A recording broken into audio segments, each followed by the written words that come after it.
Hello everyone. जैसा कि हम लोग का 4 क्लास इससे पहले हो गया है, एनएचएम के जो सीनियर ट्रीटमेंट सुपरवाइज़र के पोस्ट है उसके लिए जो एग्ज़ाम होने वाला है, साथ में लैब टेक्नीशियन का भी जो एग्ज़ाम होगा। ये प्रीवियस ईयर कुछ क्वेश्चन एमसीक्यू टाइप के हैं जो कि ज़्यादा इम्पॉर्टेंट है, आ सकते हैं एग्ज़ाम में, उसके लिए क्लास चल रही है। और इसका कि ये ऑब्जेक्टिव क्लास है, सुबह मॉर्निंग में एक सब्जेक्टिव क्लास भी डाले थे और सब्जेक्टिव क्लास अब डेली एक कोशिश करेंगे कि डाल दें। तो चलिए ज़्यादा लेट ना करते हुए हम लोग स्टार्ट करते हैं। थोड़ा प्रेजेंटेशन प्रॉब्लम हो सकती है बट कंसंट्रेट बनाकर सुनिएगा तो कुछ एडिशनल नॉलेज भी मिलेगी। तो चलिए तो हम लोग का फर्स्ट क्वेश्चन देखते हैं। तो पहला क्वेश्चन है, निम्नलिखित में से कौन सा हार्मोन रंध्र गति से संबंधित है? तो रंध्र गति से संबंधित अगर आप लोग देखेंगे तो ऑक्सीन होगा, जिब्रेलिन होगा, साइटोकाइनिन होगा या ABA एब्सिसिक अम्ल होगा। तो इसका सही आंसर हो जाएगा एब्सिसिक अम्ल। मतलब कि जो इसका एब्सिसिक, ये सारे के सारे जो हार्मोन है वो प्लांट हार्मोन में आते हैं। तो और इसमें से जो रंध्र गति से संबंधित है वो एब्सिसिस है, ठीक, ABA। नेक्स्ट क्वेश्चन देखते हैं। तो नेक्स्ट है, इनमें से कौन सा कार्बोहाइड्रेट एक मोनोमर का उदाहरण है? तो मोनोमर कार्बोहाइड्रेट का मोनोमर जो होता है वो ग्लूकोज होता है। इन्हीं से ग्लूकोज से मिलकर ही कुछ सेलुलोज बनते हैं, स्टार्च, ये सब अलग अलग चीज़ें होती हैं जो मिलकर। और ये भी याद रखिएगा कि जो कार्बोहाइड्रेट है ये कार्बन, हाइड्रोजन और ऑक्सीजन, इन तीनों एलिमेंट से मिलकर बना होता है। तो ये याद रखिएगा। और 1 ग्राम कार्बोहाइड्रेट से 4.2 किलो कैलोरी ऊर्जा प्राप्त होती है, ये भी याद रखिएगा, पूछ सकता है। और इसी के साथ में फैट का भी याद रखिए। तो फैट भी कार्बन, हाइड्रोजन और ऑक्सीजन से मिलकर बना होता है। और 1 ग्राम फैट से सबसे ज़्यादा ऊर्जा मिलती है जो कि 9.2 किलो कैलोरी होती है, ठीक। तो इसको भी याद रखिएगा। और साथ में प्रोटीन का भी याद रखिए। प्रोटीन जो होता है, प्रोटीन अगर देखेंगे, ठीक, तो प्रोटीन क्या होता है कि कार्बन, हाइड्रोजन, ऑक्सीजन और नाइट्रोजन, इन 4 चीज़ों से मिलकर बना होता है प्रोटीन। और इसमें जो एनर्जी मिलती है 1 ग्राम से एनर्जी जो मिलेगी वो 5.2 किलो कैलोरी होती है, ठीक। तो इतना याद रखिएगा कि जो प्रोटीन है का और कार्बोहाइड्रेट है या फिर फैट है, तीनों में कार्बन, हाइड्रोजन, ऑक्सीजन तो होगा ही, बट प्रोटीन में एडिशनल क्या हो जाएगा, नाइट्रोजन एडिशनल प्रोटीन में हो जाता है। तो ये थोड़ा इंपॉर्टेंट सा था, इसलिए इस पे भी याद रखिएगा। तो यहाँ पर क्लियर हो गया कि कार्बोहाइड्रेट एक मोनोमर है और ये ग्लूकोज, कार्बोहाइड्रेट का मोनोमर सबसे ग्लूकोज है, ग्लूकोज एक मोनोमर का काम करता है, ठीक। नेक्स्ट क्वेश्चन है, सुरक्षित मातृत्व में ANM की भूमिका।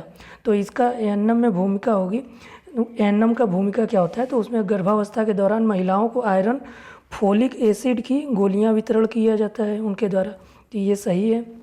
अगला, अपने क्षेत्र में होने वाली डिलीवरी को स्टरलाइज्ड तकनीक से मैनेज करना, ये भी सही है। परिवार नियोजन के संबंध में जनता को उनकी आवश्यकताओं के अनुसार जानकारी उपलब्ध कराना, तो ये भी सही है। इसका मतलब इसमें ऑल आर करेक्ट, ठीक। तो ये इसका सही आंसर है। अगला, विटामिन D3 का रासायनिक नाम क्या है? तो विटामिन D3 का रासायनिक नाम है कोलेकैल्सिफेरोल, ठीक। कोलेकैल्सिफेरोल विटामिन D3 का रासायनिक नाम है, जबकि विटामिन डी का कैल्सिफेरोल बोलते हैं, ठीक। Vitamin C ascorbic acid, vitamin E का रासायनिक नाम टोकोफेरॉल, विटामिन B1 का थायमीन है, जिससे कि बेरी रोग भी होता है, ठीक। अगला क्वेश्चन अगर हम लोग देखेंगे, पीले नारंगी फल और सब्जियों में पीले नारंगी फल और सब्जियां डैश से भरपूर होती हैं। तो आप लोगों को पता होगा कि पीले नारंगी जो फल और सब्जियां होती हैं उसमें कैरोटीन पाया जाता है, जैसे कि गाजर हो गया, इसका एग्जाम्पल सबसे अच्छा है, ठीक। और इसके अलावा अगर देखा जाए तो विटामिन D दूध और मशरूम में होता है और सनलाइट में भी पाया जाता है। मांस में विटामिन B पाया जाता है, ये भी याद रखिएगा, मांस में विटामिन B। जिंक मांस, फलियां, मूंगफली और साबुत अनाज में जिंक पाया जाता है, ये भी याद रखिएगा। जो कि जिंक है ये स्मॉल क्वांटिटी में बॉडी को चाहिए होगा, तो मांस, फलियां, मूंगफली और साबुत अनाज में जिंक पाया जाता है। अगला क्वेश्चन है कौन सा विटामिन नवजात शिशुओं में जन्म दोष को रोकता है। तो ये पिछले वीडियो में भी ये क्वेश्चन बताया जा चुका है कि जो नवजात शिशुओं में जन्म दोष को फोलिक अम्ल रोकता है। और 400 mg मिली माइक्रोग्राम की ज़रूरत होती है महिलाओं को प्रेगनेंसी से पहले और उसके दौरान। ठीक है, तो ये भी याद रखिए। अगला है कौन सा कार्बोहाइड्रेट का स्रोत नहीं है। तो पता है कि ज्वार, चावल, बाजरा ये सब कार्बोहाइड्रेट का स्रोत है, जबकि चना प्रोटीन का अच्छा स्रोत माना जाता है। इसके अलावा प्रोटीन का स्रोत और अच्छे स्रोत क्या माने जाएंगे, तो यहाँ आप लोग देखेंगे कि प्रोटीन का दाल, अनाज, बीन्स, मेवा, तिलहन ये सब वनस्पति प्रोटीन के अच्छे स्रोत माने जाते हैं। ठीक, इसके अलावा ये भी है दूध, अंडा, पनीर, मछली, मांस, इसमें भी पाया जाता है। और सबको पता है कि प्रोटीन अमीनो एसिड से मिलकर बना होता है और प्रोटीन में अप्रॉक्स 20 टाइप के अमीनो एसिड से मिलकर प्रोटीन बना होता है। तो ये भी याद रखिएगा, पूछ सकता है एक नंबर में। और कार्बोहाइड्रेट में कई तरीके के कार्बोहाइड्रेट होते हैं, जैसे कई तरीके के नहीं, दो, सरल और जटिल। तो सरल होते हैं वे, ये तुरंत ऊर्जा देते हैं, ठीक, जैसे कि चीनी का घोल मिलाकर पी लें। और जो जटिल कार्बोहाइड्रेट होते हैं ये चीनी की तुलना में बेहतर ऊर्जा के बेहतर स्रोत है, क्योंकि ये धीरे धीरे मुक्त होते हैं, मतलब ये धीरे धीरे रिलीज करेंगे एनर्जी। जैसे इसमें सबसे अच्छा एग्जाम्पल हो जाएगा ब्रेड, अनाज में गेहूँ, चावल, बाजरा, मक्का, जौ, रागी, ये सब। ठीक, तो ये इसके क्वेश्चन इससे रिलेटेड हो गए। तो अगला क्वेश्चन है निम्नलिखित में कौन सा विटामिन रक्त के स्कंदन में आवश्यक है। तो ये विटामिन के पहले भी बताया जा चुका है। अब देखिए क्वेश्चन तो कुछ ही है, बट उसके साथ काफ़ी एडिशनल नॉलेज मिल रही है, उसको ज़्यादा ध्यान देना है। इसीलिए बोले कि प्रेजेंटेशन थोड़ा गलत हो सकता है, बट अच्छे से अगर सुनेंगे तो काफ़ी नॉलेज आपको मिलेगा। अगला है, इसमें थोड़ा और अगर हम लोग देखेंगे कि विटामिन ए जिसको रेटिनॉल कहा जाता है, इसे रतौंधी बीमारी होती है, ये भी याद रखिएगा। B12 से विटामिन B12 को साइनोकोबालामिन भी बोला जाता है। ठीक, अगला है आशा कार्यकर्ता, एएनएम और आंगनवाड़ी कार्यकर्ता हमारी डैश की रीढ़ है। तो इसमें सबसे अच्छा एग्जाम्पल हो इसका आंसर होगा स्वास्थ्य कर्मी। आशा कार्यकर्ता हो, एएनएम हो या आंगनवाड़ी कार्यकर्ता, वो स्वास्थ्य कर्मी के रूप में जानी जाती हैं। अगला है निम्नलिखित में से कौन से मानव शरीर में सूक्ष्म खनिज है। तो सूक्ष्म खनिज में सेलेनियम आ जाएगा, जिंक आ जाएगा, आयरन आ जाएगा। तो सूक्ष्म खनिज याद रखिएगा, इसकी हमारे बॉडी को काफ़ी कम मात्रा में ज़रूरत पड़ती है, जिसमें जैसे कि हो गया लोहा, मैग्नीज, तांबा, आयोडीन, जस्ता, कोबाल्ट, फ्लोराइड, सेलेनियम, ये सब बहुत कम मात्रा में ज़रूरत पड़ती है, इसीलिए इसको सूक्ष्म खनिज बोला जाता है, क्योंकि इसकी काफ़ी कम मात्रा में ज़रूरत पड़ती है बॉडी को। अगला है फ्लोरीन खनिज की कमी से कौन सा होने पर मानव शरीर पर कैसा प्रभाव पड़ता है। तो फ्लोरीन आप लोग को सभी को पता है कि दांतों, इससे क्या होता है कि फ्लोरीन की कमी से दांत कमज़ोर हो जाते हैं। घेंघा आयोडीन की कमी से होता है। रक्तहीनता विटामिन के की कमी से होता है। तो ये ऑप्शन एलिमिनेट भी कर लेंगे, ऑप्शन एलिमिनेट करने आना भी चाहिए।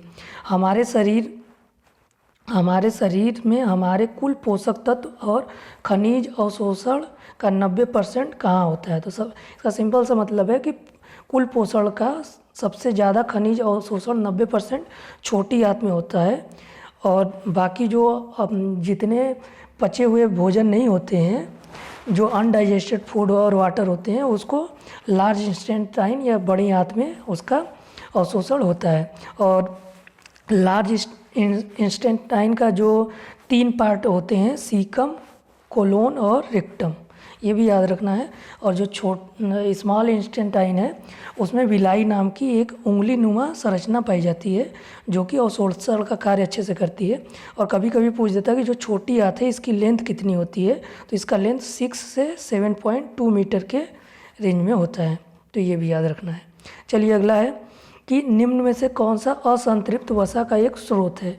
तो असंतृप्त वसा का स्रोत जैतून का तेल है। तो जैतून का तेल असंतृप्त वसा में आता है।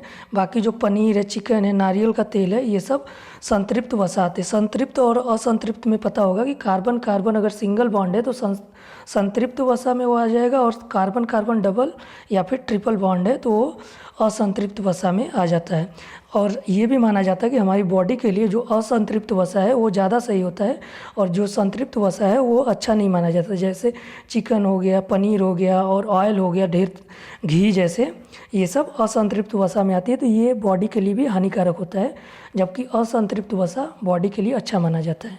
ठीक, अगला क्वेश्चन है, आप पत्तियों में स्टार्च की उपस्थिति का परीक्षण कैसे करेंगे? तो इसके लिए आयोडीन परीक्षण किया जाता है।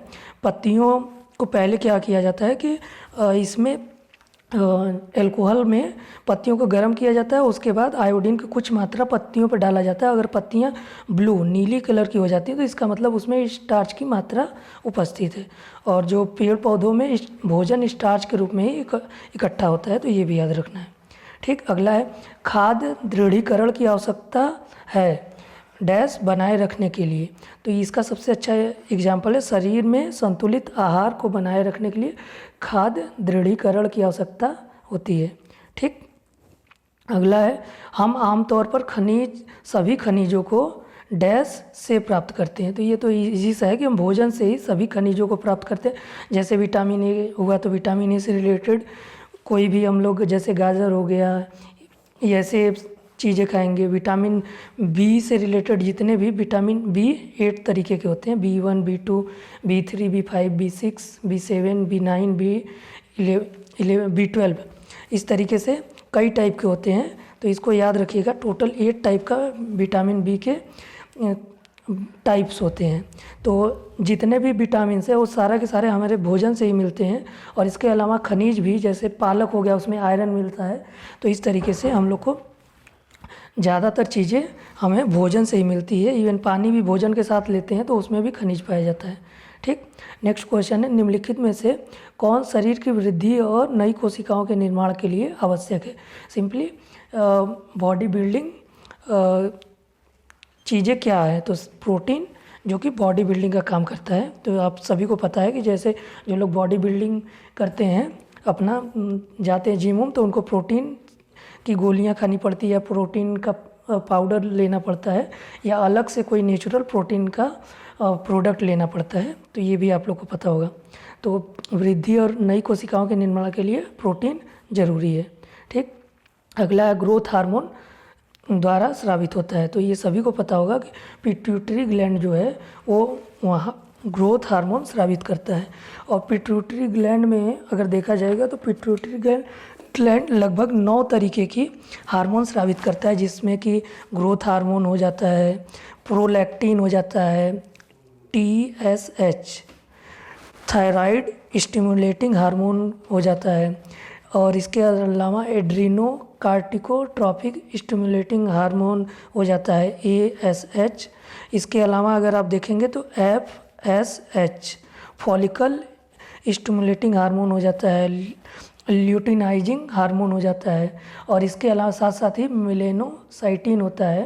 ये सब कई टाइप के हार्मोन हमारे पिट्यूटरी ग्लैंड से निकलते हैं, जिसमें से कि ग्रोथ हार्मोन भी एक है जो पिट्यूटरी ग्लैंड से निकलता है।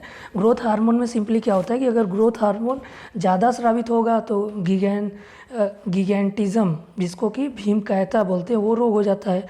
और अगर कम ग्रोथ हार्मोन अगर कम स्रावित होगा, जिसको वृद्धि हार्मोन भी बोलते हैं, अगर कम स्रावित होगा तो बौनापन, जिसको डॉर्फिज्म भी कहते हैं, हो जाता है। जबकि वयस्कों में अगर वृद्धि हार्मोन अत्यधिक मात्रा में स्रावित होगा तो उसको एक्रोमेगैली नामक रोग हो जाता है। इसमें व्यक्ति का जो फेस है वो काफ़ी भयानक हो जाता है।